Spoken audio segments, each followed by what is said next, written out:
Good morning. It is 7:45 a.m. Friday, June 17th, and it is a very nice 79 degrees out as I'm rolling through Branson, Missouri, kind of going through the Ozark Mountains here on 65 highway. I am currently southbound. I have a load of block that I picked up from Bridgeton, Missouri. It's just outside of St. Louis. And I got about 40,000 pounds of it. So I want to talk a little bit today about GPS and trip planning. So I talked a little bit before about trucker GPS and talked about how I am very reliant on my trucker GPS. Even if like I knew exactly where I was going, I would still just turn on my GPS just as kind of a reminder. It's like earlier, I stopped for fuel this morning, and I set my GPS up to basically remind me to stop for fuel, so I didn't blow by the exit. Thinking about my trip or anything like that. So I do use my GPS a lot. And when I punched in the address where I'm going down in Arkansas, I'm going to a Lowe's in Mountain Home, Arkansas, which is pretty much smack dab in the middle of the Ozark Mountains down there. And my GPS was going to have me take a state highway through the Ozark Mountains. Now, I've gone through the Ozark Mountains on a state highway before a couple of times, and it's fine. It's a little hilly, but it's not very curvy or anything like that. But the last time I went through the Ozark Mountains, I took a different state highway, and me being me, I just thought, it's going to be the same as roughly the same of what I'd driven before. Oh, lordy, was it not? It was very windy and very hilly up and down. At one point, I was down in a valley for about 10 minutes. Didn't have any kind of cell coverage at all.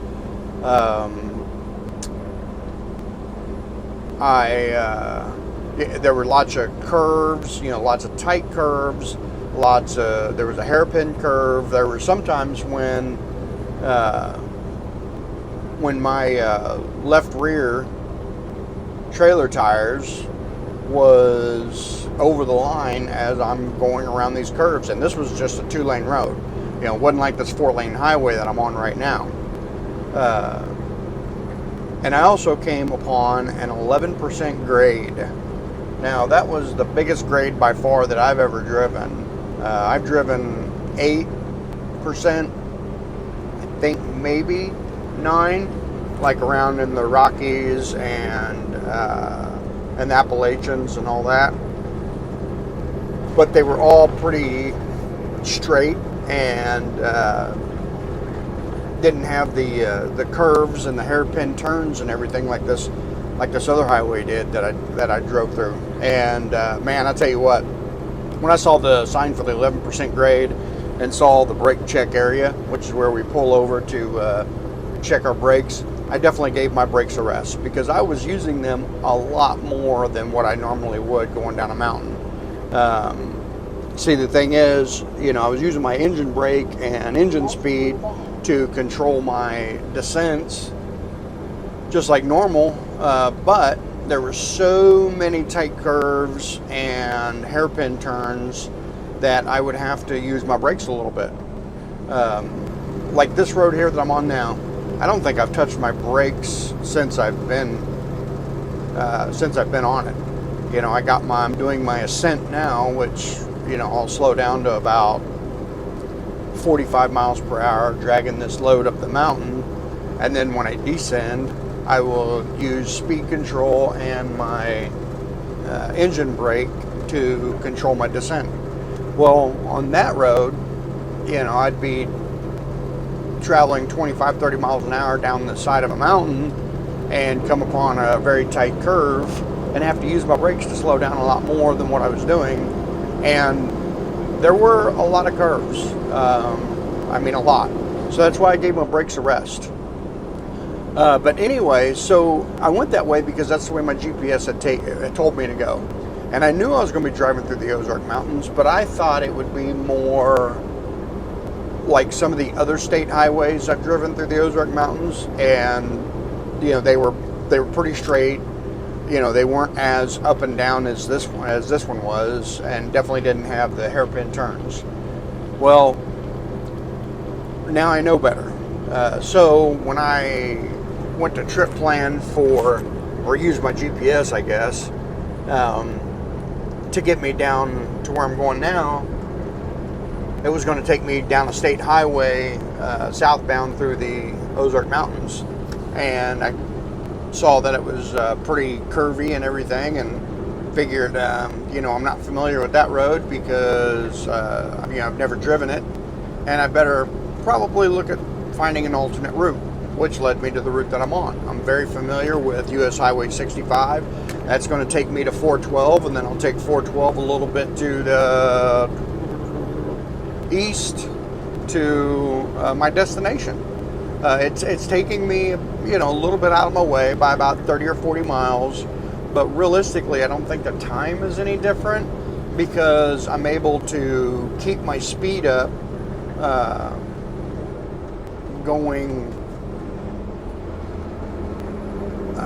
this way a lot more than I would be able to if I went the other way and I had to drive up and down winding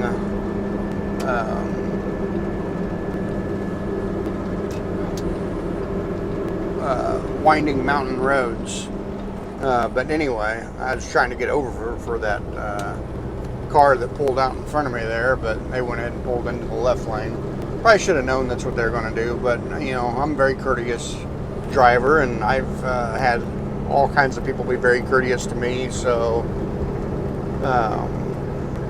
but anyway, so I didn't want to take that mountain road, so I went ahead and took this one. And for those of you that don't know, man, look at State Highway 21 going northbound out of Clarksville, Arkansas, and that's what I took. And let me tell you, man, it was pretty. I would drive it again empty, definitely, but not hauling 39,000 pounds just because it was a lot of up and down, and a lot more brake usage than what I really like to do. Because like I said, I haven't even touched my brakes since I left Springfield, I don't think, going up and down these mountains. But anyway, so if you've never joined my channel, or if you've never seen my channel before, I'm a truck driver now, but I was a cop for 25 years, and I like to talk about some of the cases that I investigated as I was a violent crimes and homicide detective. And really, I investigated everything, but violent crimes and homicides were kind of my specialty, I guess, kind of my niche. But I was good at everything I did, I think. At least I've, never had anybody complain. Well, that's a lie. I've had one person that was pretty tough to work for that complained, but everybody else, had no problems with the way that I worked. But anyway, so I want to talk about a homicide case that we had that I investigated. I was actually the co-lead. The lead detective was one of my partners that I worked a bunch of homicides with and a bunch of other cases. And this case has lots of twists and turns, and lots of moving parts to it. So I'm going to jump around probably a little bit in the timeline, but that's okay. And anything I say here, it might be a little bit inaccurate, or I might not get everything 100% right, and that's okay. What's right is what's correct is my testimony from before and my reports. And there'll be like little differences, like I said, and they'll be so minuscule that it really won't matter on the story. But anyway, so what happened was a family member, I think it was the victim's uncle maybe, came over, and I think he was supposed to take the kids for the day because the victim worked overnights, and I think what happens was the uncle comes over, takes and would take the kids to daycare or preschool or school or something like that. And they were younger kids. But anyway, so he shows up to her house and finds her shot, dead. And I want to say the ex-husband was supposed to have been there with the kids already. And it was either her ex-husband or soon-to-be ex-husband. But either way, they were estranged and living separately. And she was actually dating a cop as well. But anyway,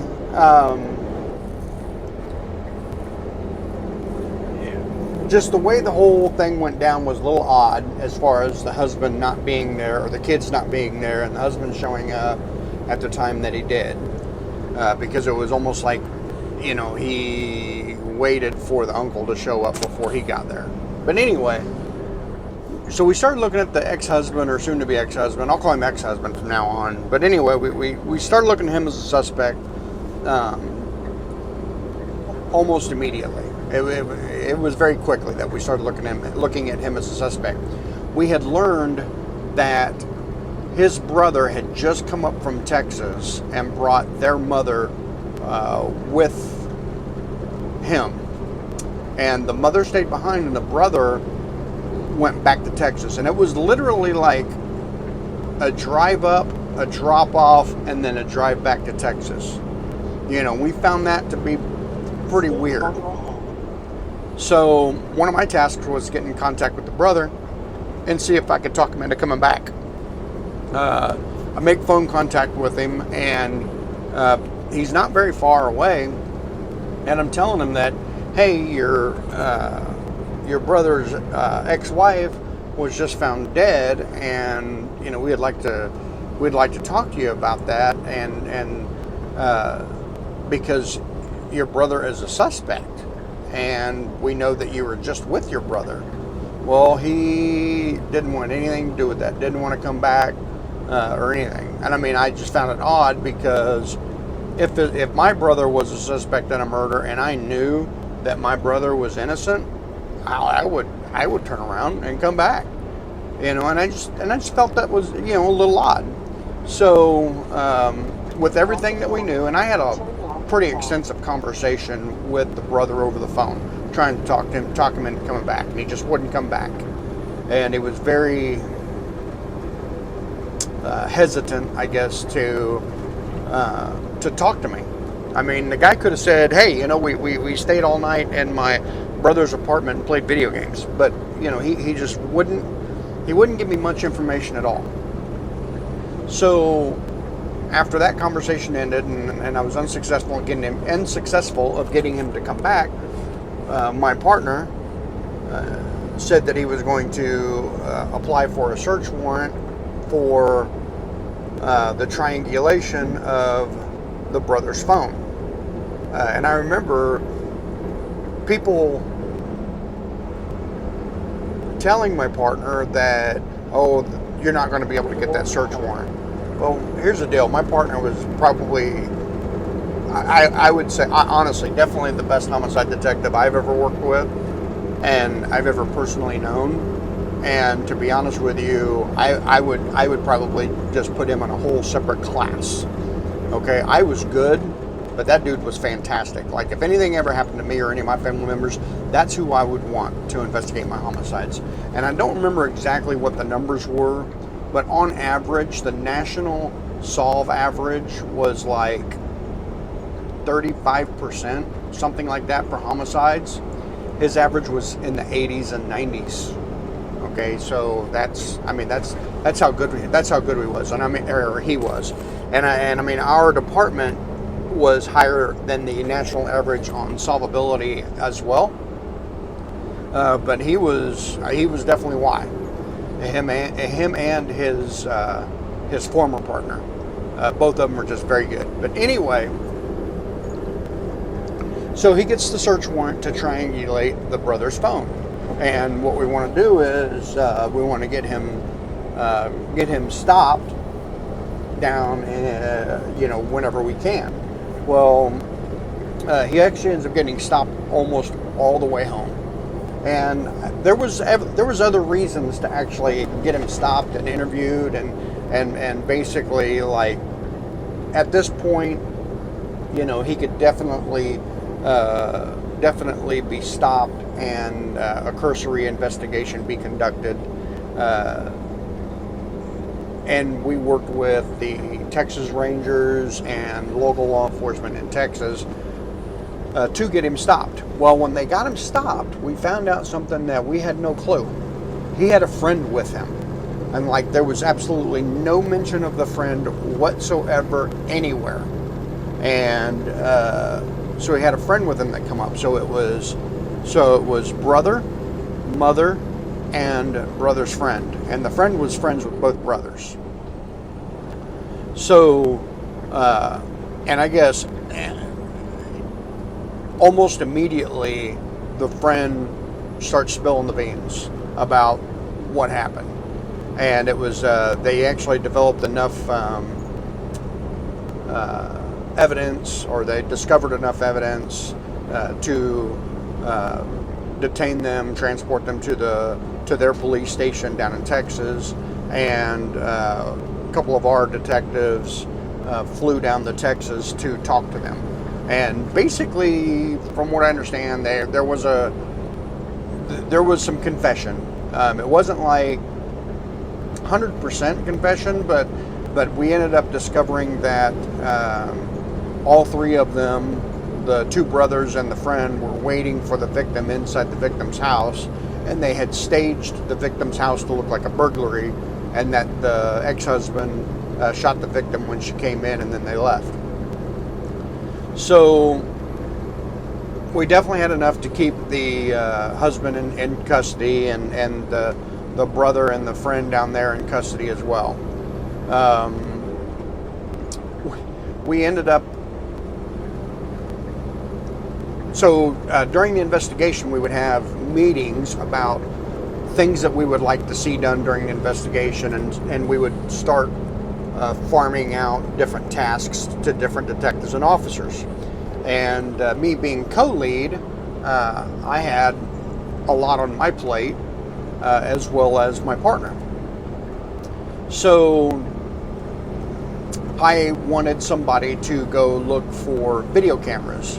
And basically what I said was there were 3 very strongly possible routes that the suspect, I feel, would have taken from his apartment to the victim's house.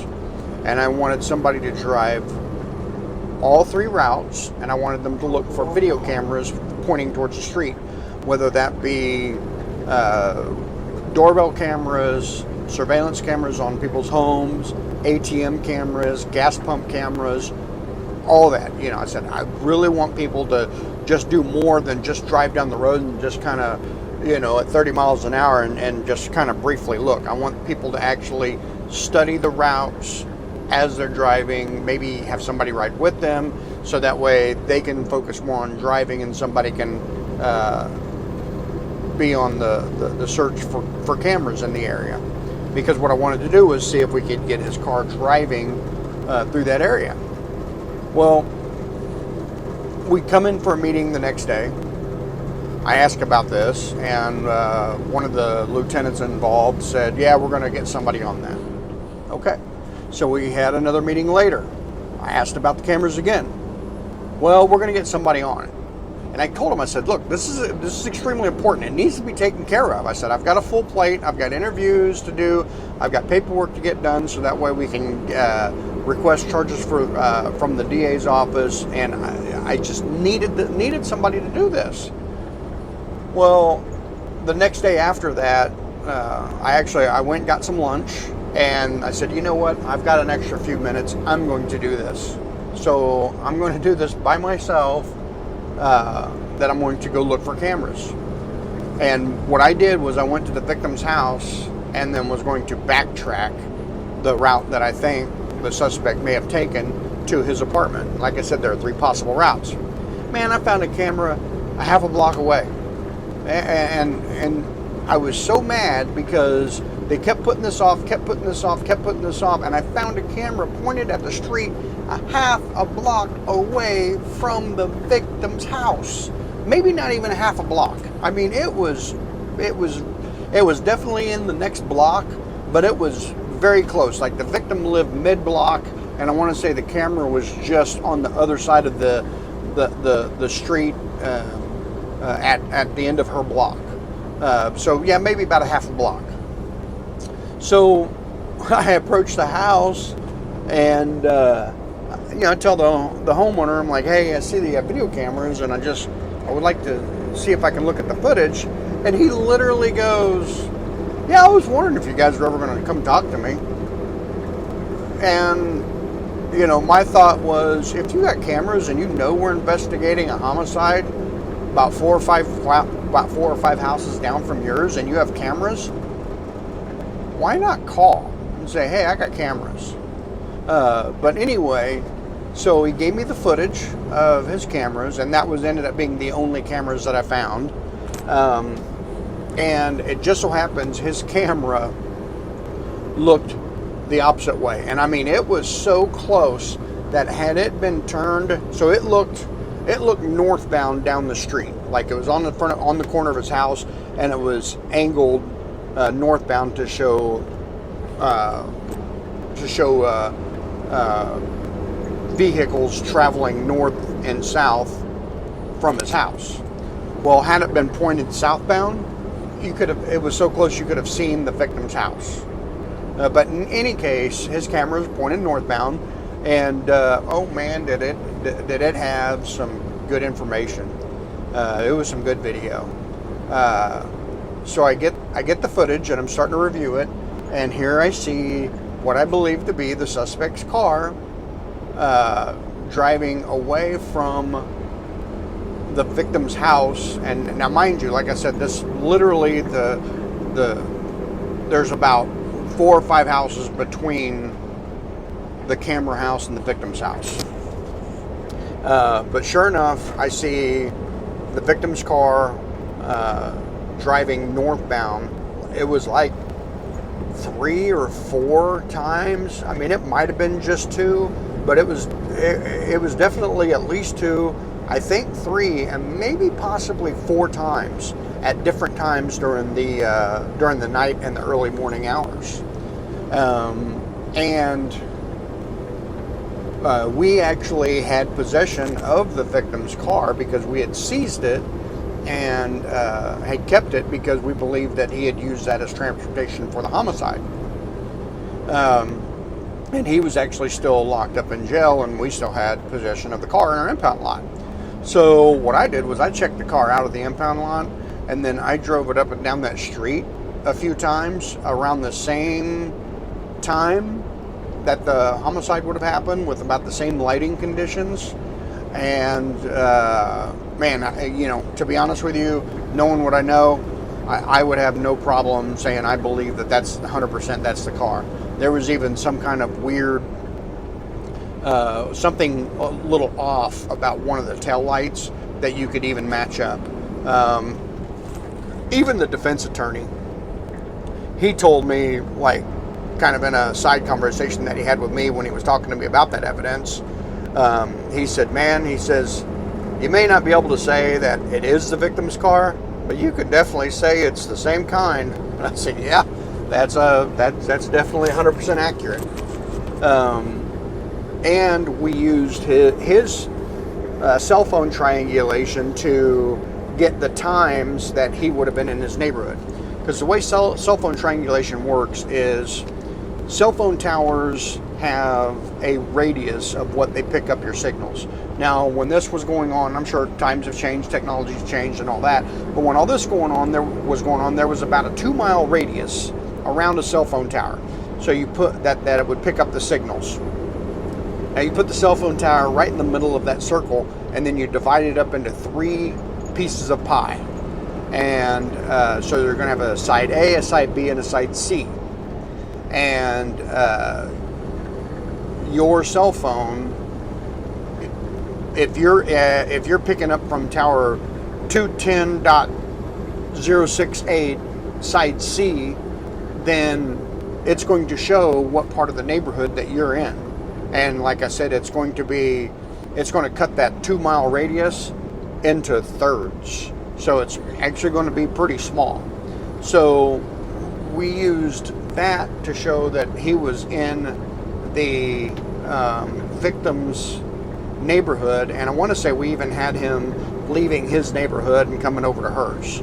But in any case, along with the video footage and the cell phone data, you know, we could definitely say the victim was, or the suspect was over in the victim's neighborhood. And I had actually testified about this on the stand, and the defense attorney had basically objected to my testimony because I was not a witness. Well, the judge ended up ruling that basically I've done this enough and I have enough understanding that she would let me testify in lay terms about what was going on, and that we would keep expert testimony out of it.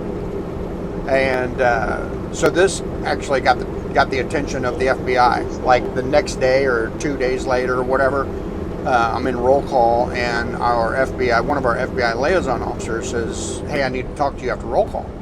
I'm like, "Okay." And I mean, this guy does like terrorism stuff, and I'm like, "Okay." And I mean, we were friendly, but like we weren't like friends, you know. I mean, we didn't hang out or anything like that. And he's like, "Hey, I need to talk to you about it after roll call." I said, "Okay." Well, he opens up with saying, "Hey, my bosses in Washington, D.C. was reading about you." And immediately I go, "Well, what the fuck? Your bosses in D.C. was reading about me?" He goes, "Yeah." He says, "They're reading a news article about the homicide that you're testifying in." Oh, okay. And he said that they saw that the judge that let you